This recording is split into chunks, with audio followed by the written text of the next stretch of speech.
Hey guys, in this video we're going to take a look at how you can change a calendar event time on the iPhone 14 series.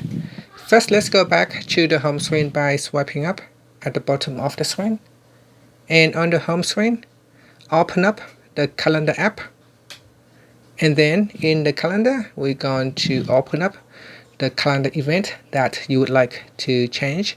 So here I'm going to tap on the 14th of February.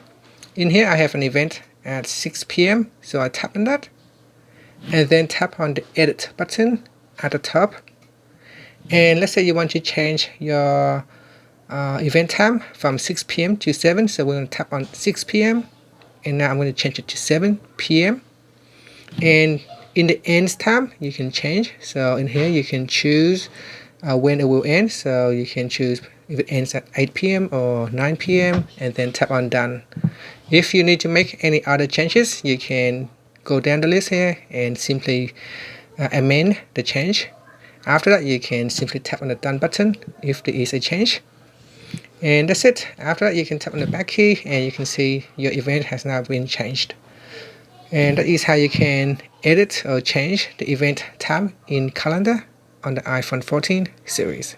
Thank you for watching this video. Please subscribe to my channel for more videos.